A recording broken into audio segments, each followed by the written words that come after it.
Ford's latest supercar is ending production.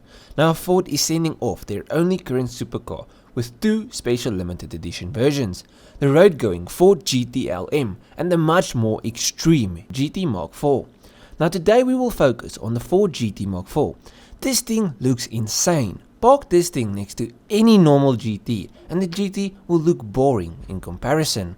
Now unfortunately, the final examples of the Ford GT aren't slated for road use and are honouring one of the most important Ford cars to race under the blue oval. That's why it's called the Ford GT Mark IV. This track-only model pays homage to Ford's GT40 of the same name.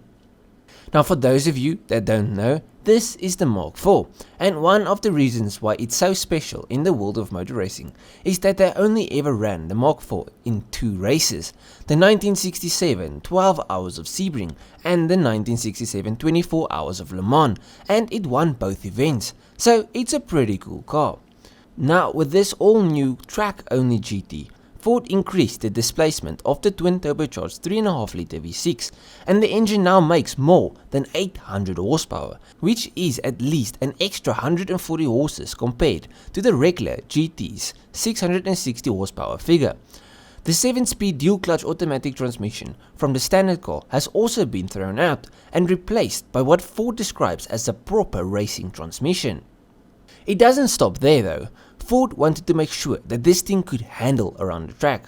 So like with the original Mark IV, this GT features a longer wheelbase for greater on-track handling. They also upgraded the suspension with Multimatic's adaptive spool valve setup, and since this is a race car, she features a set of Michelin Pilot Sport full sleeks on each corner.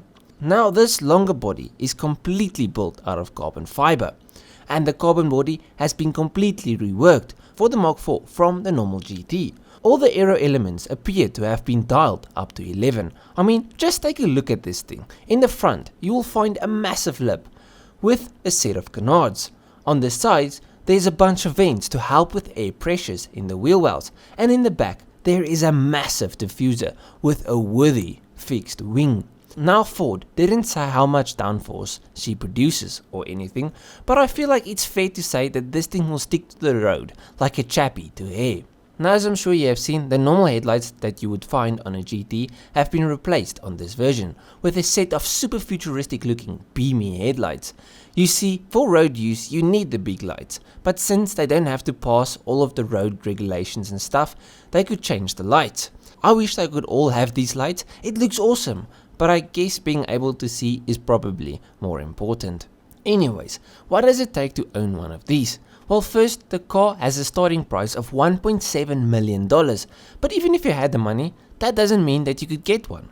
You apply and Ford decides if you are worthy of their car.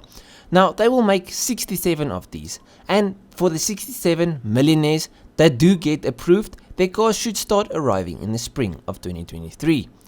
But let me know down below what you think of this final send-off of the Ford GT. Do you like the looks? Do you think it's cool? And all of that? I think it's a really badass looking car. I think it's a bit stupid paying $1.7 million for a car that you could never drive on the road.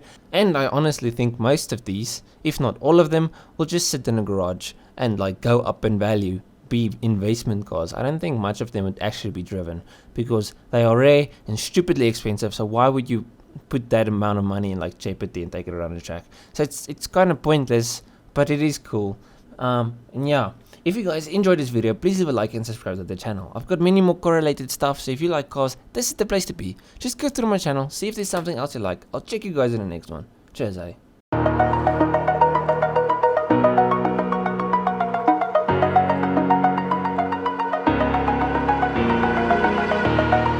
Over the edge, feel like I'm floating through the air. The pain I felt is pain.